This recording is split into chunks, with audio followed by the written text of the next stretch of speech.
boa noite. É com muito prazer que a gente dá início ao primeiro Diálogos Políticos. Então, eu queria agradecer imensamente a presença do Fernando Rey, que é um dos nossos conselheiros da RAPS, do André Palhano, que é um líder RAPS, e nós temos aqui também, junto conosco, fazendo parte desse debate, que a gente espera que seja muito rico e com a participação de vocês que estão aí, a Mônica Rezende, que faz parte de um dos nossos grupos, que é os Jovens RAPS, e o Rafael Arte, que é um dos nossos empreendedores cívicos, né? Então, a ideia é contar um pouco, então, qual que vai ser a dinâmica. Hoje, a ideia dos diálogos é a gente poder propor uma discussão de um tema importante, relevante para esse cenário político, e o tema escolhido para hoje é o tema da sustentabilidade. Como é que vai funcionar? A ideia é que a gente possa ter um diálogo aqui, que seja um diálogo tranquilo, que seja um diálogo gostoso, e com a participação de vocês fazendo perguntas, então fiquem à vontade de trazer questões, reflexões importantes e relevantes para esse tema. A gente está aqui para discutir junto com vocês. Então eu queria começar, né, nessa proposta, querendo saber, então, André, o que te levou, né? O que na sua vida te levou a discutir esse tema? Bom, eu acho que é uma coisa comum para quem se envolve, né, com sustentabilidade, essa sensação de picada, né? Ou tem gente que diz que é um colírio ou um óculos que você coloca. De um momento para outro você passa a ver a realidade de uma maneira totalmente diferente, né? Impressionante como isso é comum para todo mundo, né? No meu caso, eu sou jornalista, né? Sou de Piracicaba, vim para São Paulo estudar jornalismo na PUC, fiz uma pós de jornalismo econômico e sempre fui jornalista de economia, né? Trabalhei com o Nassif, trabalhei na Veja, trabalhei na Folha, no Estadão. E até 2000, 2001 eu era repórter especial da Broadcast, ou seja, repórter de mercado financeiro, né, respirando ali aquele mundo do mercado.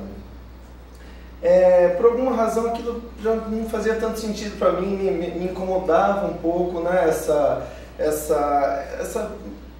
lógica repetílica, né, do mercado financeiro, pouco inteligente em si mesmo, né? E a Folha me convidou nesse momento até uns 5 anos atrás para fazer uma coluna de sustentabilidade no caderno Dinheiro. O caderno era Dinheiro, depois virou Mercado. E eu sempre falei, pô, legal, né, uma coluna na Folha, que honra e tal, mas pô, sustentabilidade, né? Aquela coisa de salvar a plantinha, né? De reciclar o lixo, aquela coisa fluffy, né? Bonitinha, né? Então vamos lá, né? E aí nesse momento, quando você descobre, e para mim foi assim, me encantou a lógica econômica da sustentabilidade, a obviedade econômica associada ao tema da sustentabilidade, né? Então eu sempre, no jornalismo, eu nunca gostava muito dos extremos, né, das teses muito radicais, né, sobre a turma que defende ou quebrar tudo, ou a turma que defende a plena autorregulação do mercado, enfim. E na sustentabilidade eu vi que estava acontecendo a mesma coisa, né, você tinha os extremos, né, geralmente os extremos são ignorantes, muita gente levantando bandeira e tal, e levando uma informação sobre sustentabilidade, ou essa informação sendo percebida pela sociedade de uma maneira muito equivocada, né? Seja por ela estar chata, pela linguagem da restrição, tudo não pode, tudo você não pode fazer, ou faça isso, seja aquilo, e as pessoas falam, pô, mas me ensina, né? Ninguém me ensinou a fazer isso, né? E aí foi, enfim, com essa coluna e com esse tema, realmente eu tive essa chama de picada, né? Falei, nossa, olha como isso aqui faz todo sentido e envolve um guarda-chuva muito mais amplo de temas do que só reciclar o lixo ou de questões de preservação da natureza. Ah, que legal. Obrigada, André. Fernando. Bom, eu ainda sou oriundo da ditadura, né? Então eu fui fazer direito, sem saber muito bem o que era direito, mas para fazer movimento estudantil. E foi um curso que eu realmente não gostei.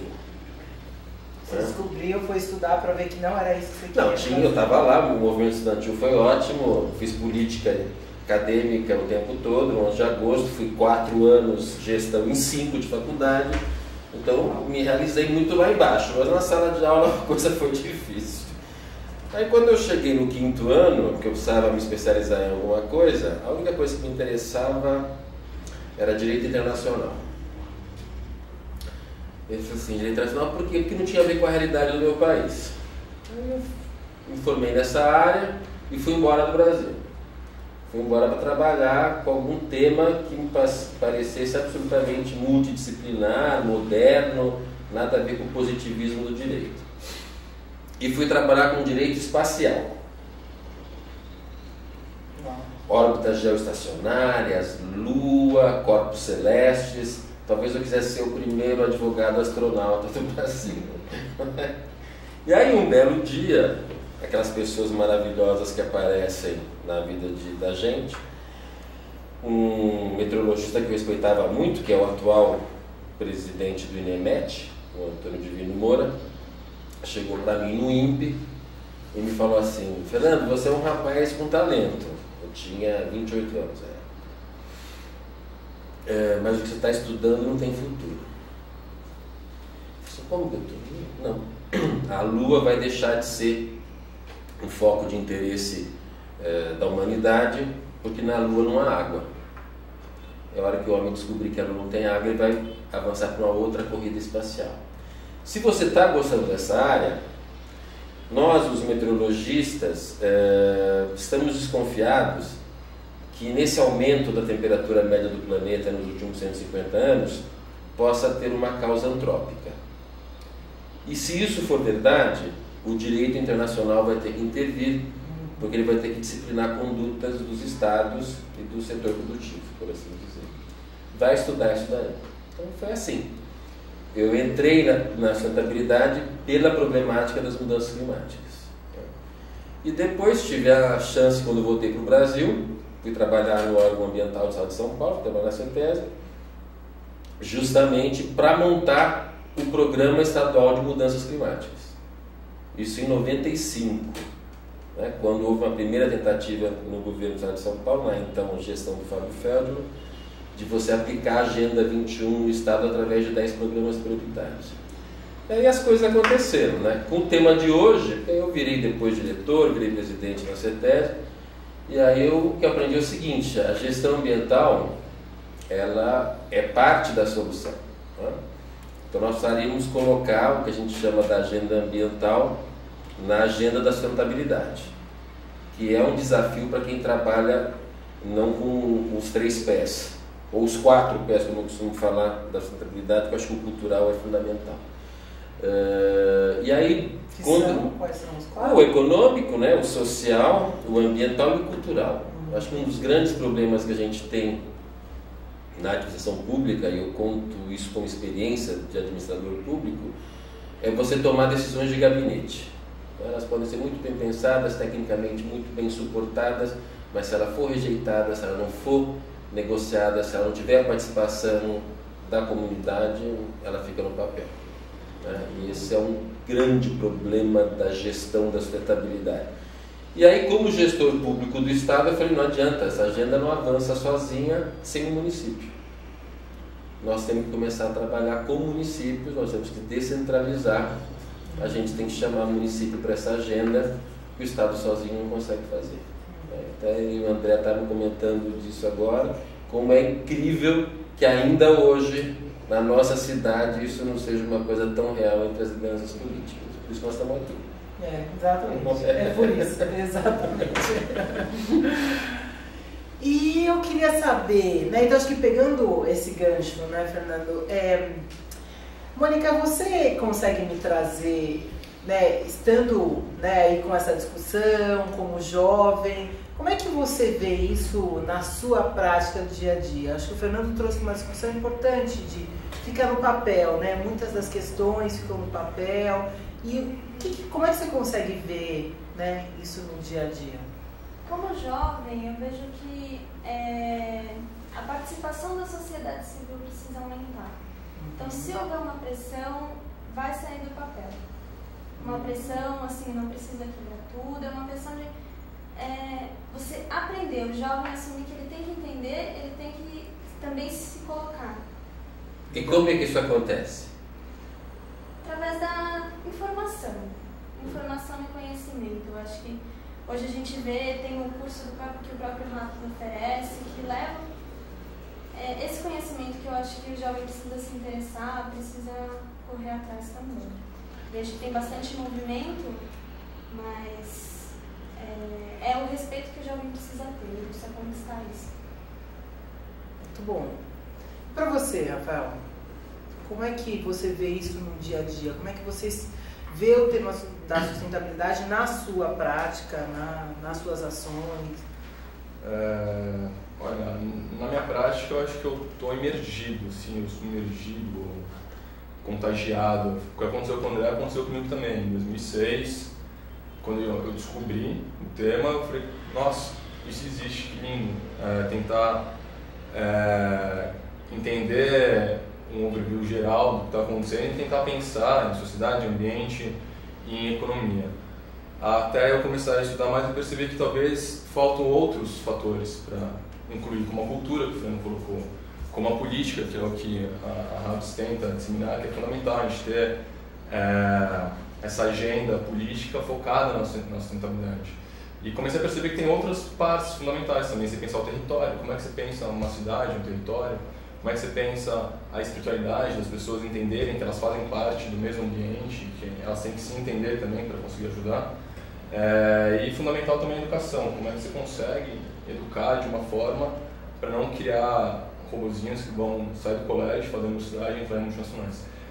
E o que eu faço hoje por isso que eu estou imerso nisso. Eu tento gerar um conteúdo com um pouco do que eu sei, do que eu vejo, e tentar juntar uns movimentos no site que eu promovo e nas consultorias que eu tento oferecer para as empresas, que é levar a lógica da sustentabilidade, pensando nesses 8 eixos, mostrar para a empresa que não eu falando, vocês têm que fazer isso, mas vamos conversar com seus funcionários, vamos entender quem são, vamos entender o core do seu negócio, e a partir daí, de uma análise também do edifício, do prédio que você está, vamos cruzar essas informações, fazer um plano estratégico para levar a sustentabilidade para a sua organização. Pensando que 100% dificilmente alguém vai conseguir ser alguma instituição. Pessoa eu acho mais fácil que instituição, mas pessoa é muito difícil você conseguir ser 100% sustentável. Então, esse lado de poder atuar e poder fazer, acho que para a gente que está nesse meio, ele está muito bem encaminhado, mas eu estou conversando com o André antes da gente entrar aqui. Como é que a gente atinge as outras pessoas que estão numa rotina de acordar super cedo, ir trabalhar, fazer dinheiro, voltar, ir para casa, enfim. Legal. Essa é uma boa pergunta, né? Como é que a gente atinge? Você quer... Eu queria pegar um gancho na fala dele. Em 97, 98, houve um movimento, principalmente nas grandes empresas no Brasil, de capacitação não, de formação ambiental dos seus quadros para as empresas que queriam certificar-se pela ISO 14001. E essa era uma formação que a gente tinha muitas dúvidas se ela era para cumprir uma conformidade exigida pela norma ou se ela conseguia plantar algum DNA de sustentabilidade ali. Bom, alguns anos depois, acho que em 99, 2000, eu tive me orientando lá na Unicamp, que queria fazer uma tese justamente em cima da avaliação de 50 empresas na região que haviam certificado e verificar se os empregados treinados haviam mudado o seu comportamento na sua comunidade, no seu bairro, na sua casa. E nós partimos realmente de uma desconfiança de que aquilo não geraria resultado. Qual foi a nossa surpresa? Justamente sentido contrário. Que aquele trabalhador que recebeu informação, que recebeu aquela formação básica, ele conseguiu levar a boa prática para dentro da sua casa. E justamente por ele ser um trabalhador de uma grande empresa, ele se valia dessa sua liderança junto à vizinhança para cobrar dos vizinhos a mesma boa prática. Então, ao contrário do que muita gente supõe, é realmente na formação levar isso dentro das corporações, das organizações, o conhecimento, que ele consegue ultrapassar os muros. E o que você acha que se deu essa apropriação do conhecimento? Porque às vezes o conhecimento ele não vira a prática, né? Ele não altera a prática. O que foi que vocês fizeram? Foi curioso, porque esse resultado,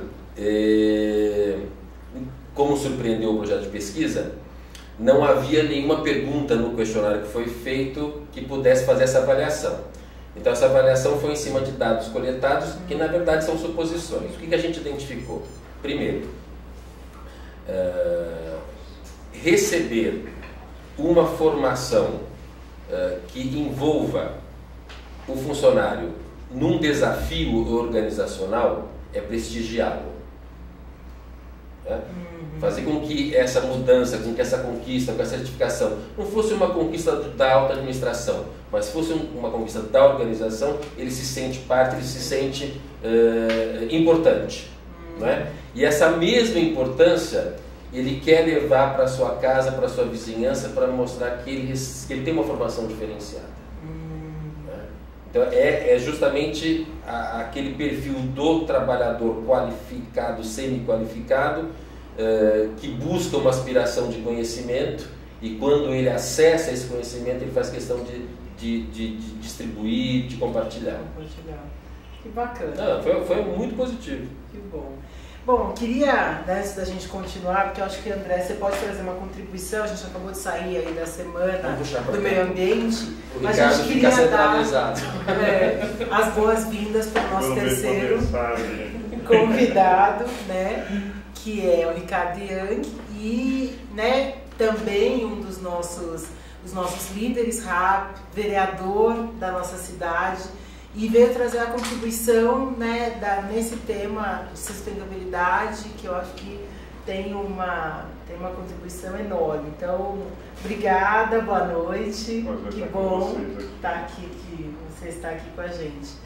Então, eu acho que, André, é legal você trazer, porque eu acho que você acabou de vivenciar, né, você ainda está com a energia da virada sustentável. Eu acho que é legal você trazer, né, pensando nessa questão de apropriação, né, de participação da sociedade, da juventude. Como é que foi, né? O que você traz aí da virada? Eu acho muito interessante isso que foi colocado, no sentido de muita gente acha que sustentabilidade é acordar de manhã e ter um checklist de coisas, ou seja, ficar se policiando o tempo inteiro para se você não pode jogar pegada, né? Será que eu estou fazendo a coisa? Será que essa água ela enfim.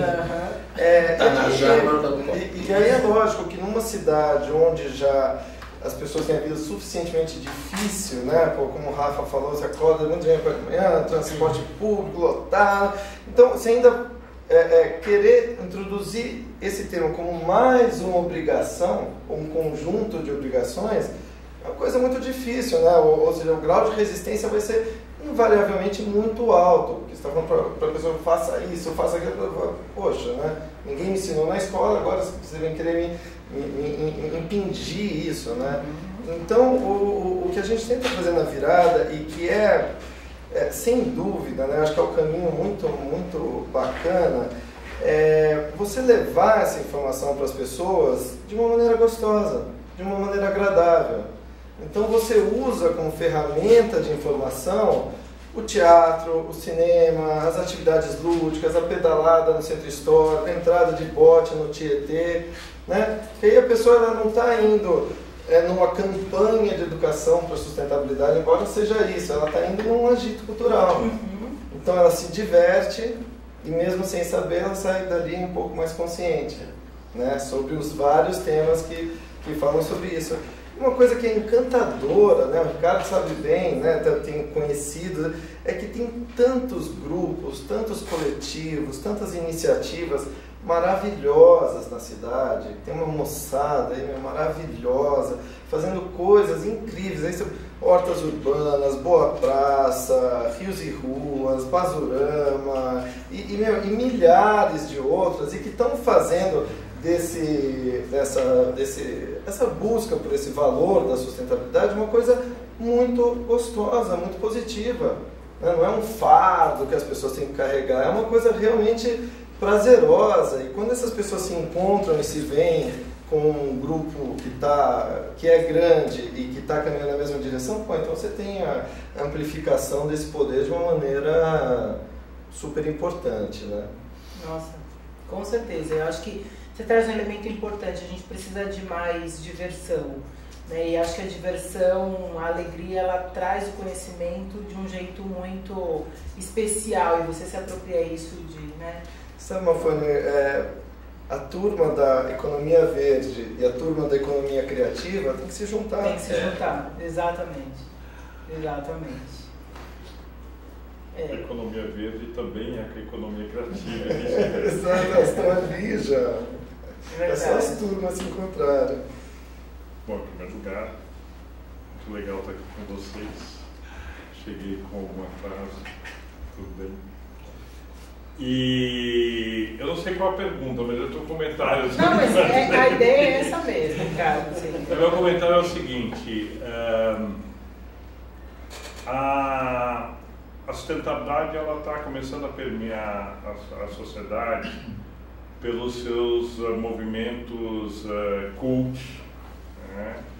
A partir de movimentos de contestação, não necessariamente pensados, elaborados como eram os movimentos de contestação das décadas de 60 contra a cultura ou das décadas de 70 contra a ditadura. O fato é que, por diversos caminhos, os jovens estão querendo ser diferentes, né? Tem uma frase que a Marina sempre insiste, ela diz que sustentabilidade não é uma forma de fazer, é uma forma de ser.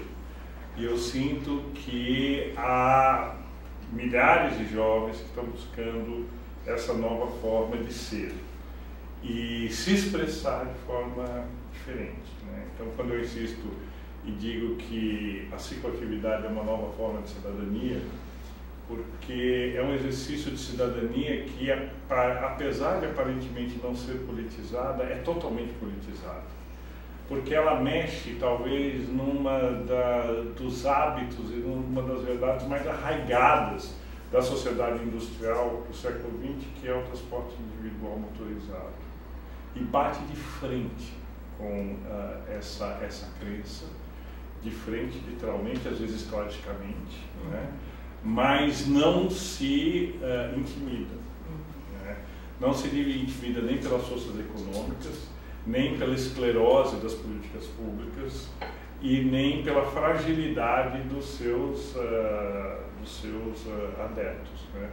Então, está aí um exemplo de que, aos poucos, diversos segmentos da sociedade começam a buscar caminhos verdadeiramente alternativos que trazem um gênio de uma sociedade sustentável. Agora, qual o grande desafio?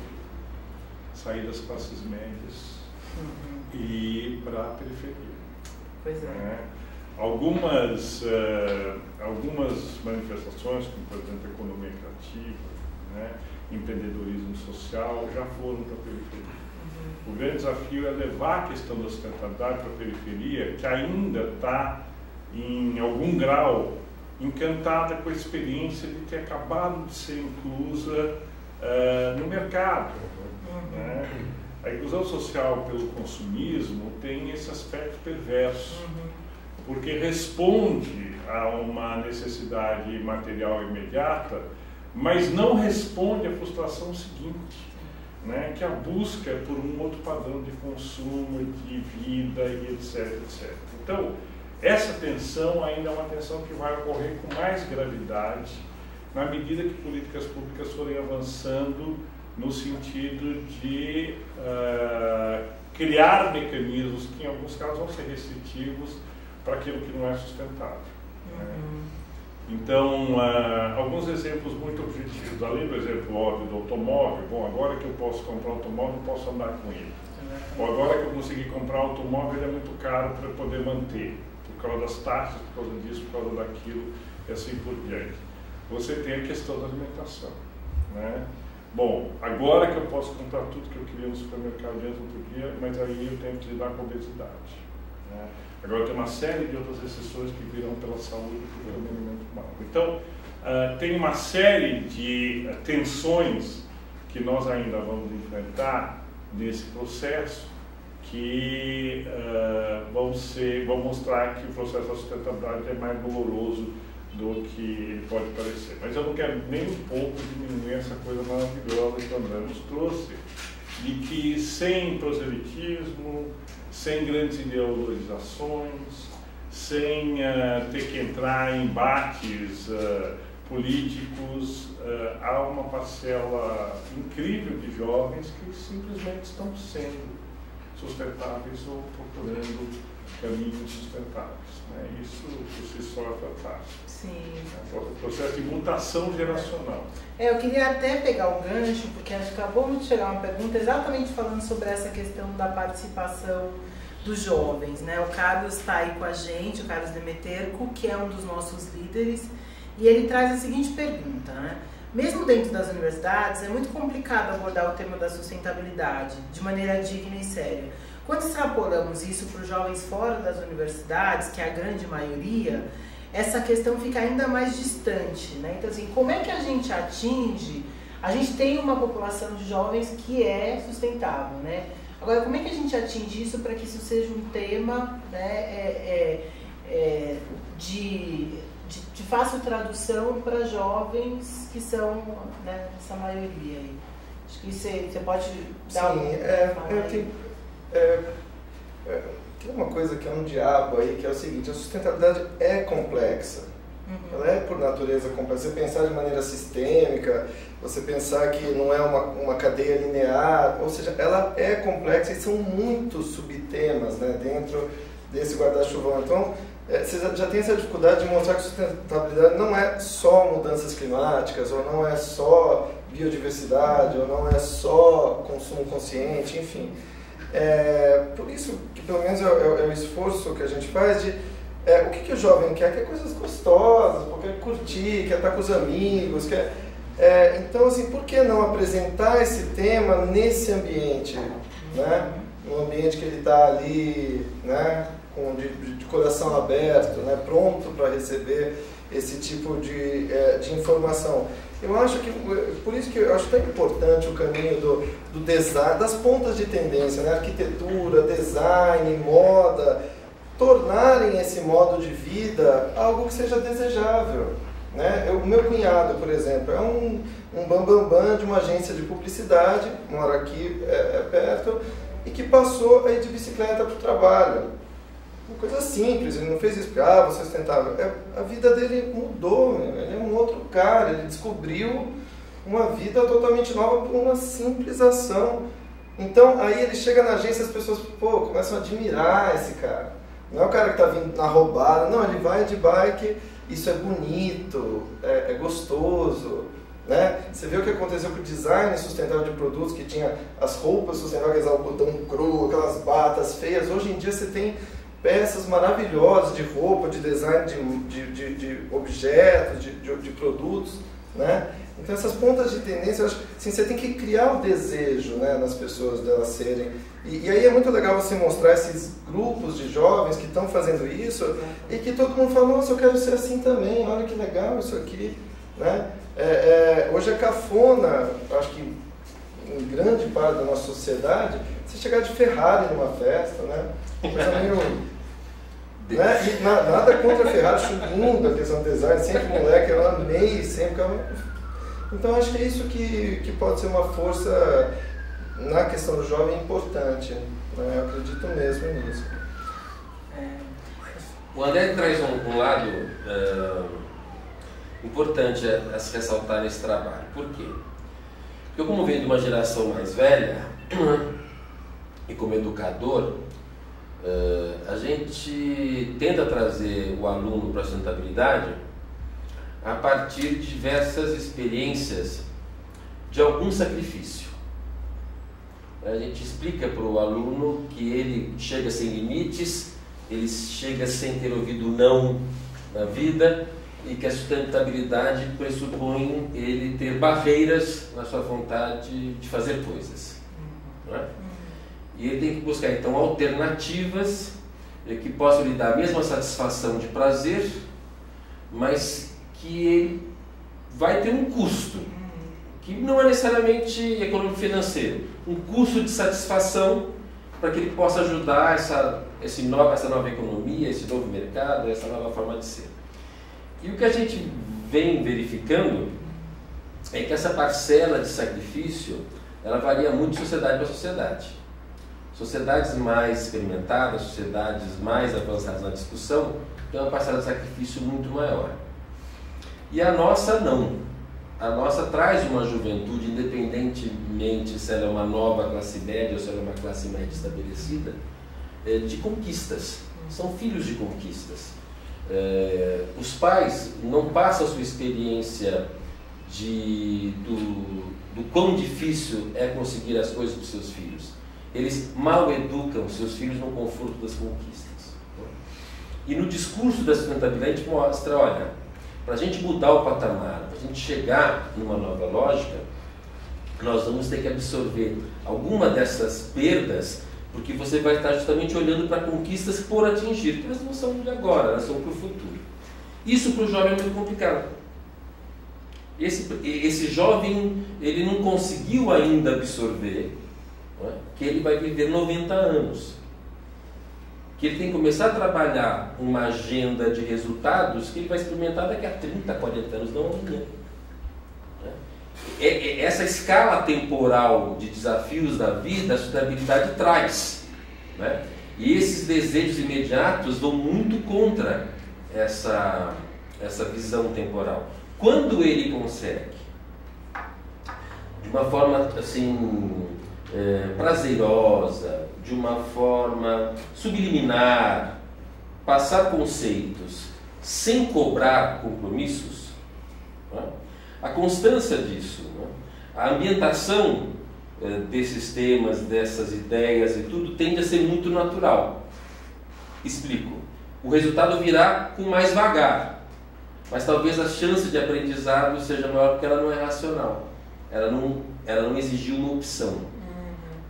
Essa juventude não gosta de optar, né? O jovem RAPS, ele se diferencia do coletivo.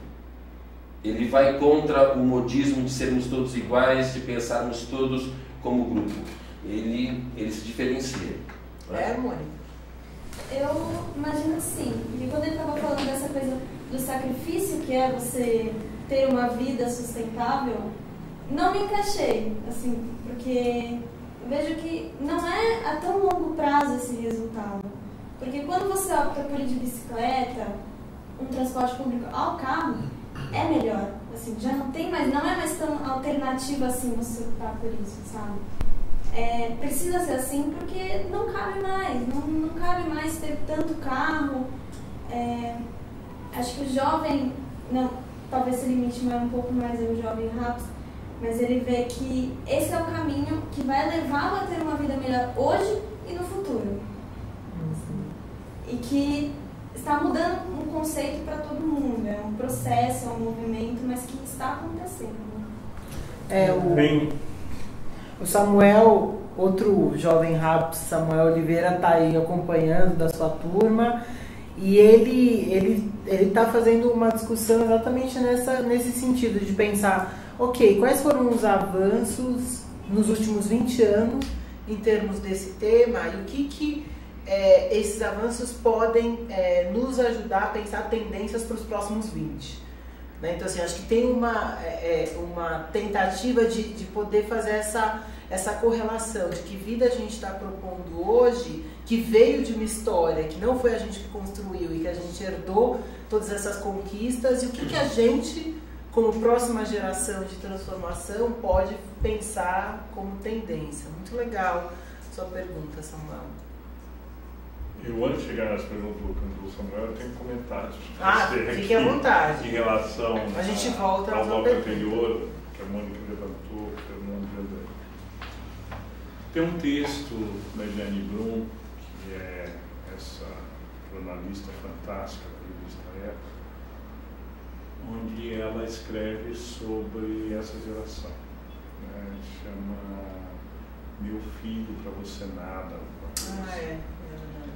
E nesse texto ela faz anatomia, né, de toda uma geração que não está acostumada a se frustrar. E que, de uma certa forma, foi protegida ou teve a sua idade adulta, sua maturidade adiada por pais superprotetores, né, que querem antecipar a felicidade como uma condição absolutamente indispensável na criação dos seus filhos. É um texto que vale um ensaio sociológico, um texto denso, muito bom. E aí eu queria puxar isso. Eu acho que o André está certo, mas a gente não pode também limitar a sustentabilidade àqueles que não desejam ter frustrações, né? Menos porque sustentabilidade e sacrifício são coisas que estão juntas, porque não necessariamente estão, né? Mas mais porque não haverá sociedade sustentável se essa geração não se colocar a tarefa de construí-la. O Fernando disse. E não é nem mais construí-la para os seus filhos, mas construí-la para si mesmos. Nós não estamos mais falando de horizonte de 50 anos, estamos falando de horizonte de 15, 20 anos. Então, é uma geração que precisa começar a pensar qual a qualidade de vida que eu me proponho ter lá na frente, independentemente dos meus desejos e frustrações de agora. Alguns nem pensam e fazem, né? Como, por exemplo, a cicloatividade, né, que a gente está falando agora, o pessoal da cultura criativa. Tem pessoal de São Paulo para fazer coisas incríveis com os hortelãs urbanos, né? Então, eles vão e fazem, né? Mas, e aí é o lado revelador da sustentabilidade. É muito legal você começar a fazer as coisas pelas suas próprias mãos, ter uma vida mais simples, ser menos consumista, ser menos vítima da manipulação do mercado. É muito legal, né? Tem um certo nível de transgressão em ser sustentável que eu acho muito legal. Mas não podemos desvincular a sustentabilidade do exercício de cidadania. E aí eu volto de novo para as classes de menor renda.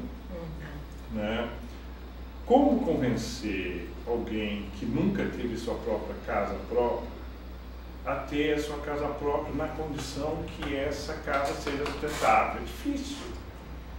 Então, volta a questão, uma sociedade sustentável precisa mitigar as desigualdades ao extremo. Porque se nós não mitigarmos as desigualdades, nós não vamos conseguir disseminar e universalizar hábitos sustentáveis. Então, ao mesmo tempo que nós temos que andar por aqui, quer dizer, é o design, a tecnologia, a pesquisa de novos produtos, novas formas de reciclar e reinventar processos, nós temos que caminhar por aqui, que é o empreendedorismo social, o microcrédito, a base da pirâmide, os saberes tradicionais, né? E trabalharmos, né, nessas duas dimensões. Né? São múltiplas duas dimensões, mas pelo menos essas precisam estar presentes. Então, hoje eu tenho ficado muito preocupado com o fato da gente achar que a inclusão social se deu por acesso a consumo numa sociedade que grita por uma alternativa sustentável. Né? E nós estamos dando respostas para os filhos de classe média e não estamos dando respostas para a população mais carente. Precisamos andar juntos nesse. E aí eu acho que existe uma enorme tarefa dos empreendedores sociais, da economia criativa, dos movimentos de microcrédito, etc., para criar alternativas nessa direção. E tem alternativas. O Muhammad Yunus deu uma palestra na Fiesp na semana passada, que é o estado da arte. Né? Você pode ouvir um pianista tocar uma sonata de Beethoven 100 vezes, mas vai ter uma, talvez a 100ª primeira, que vai ser única.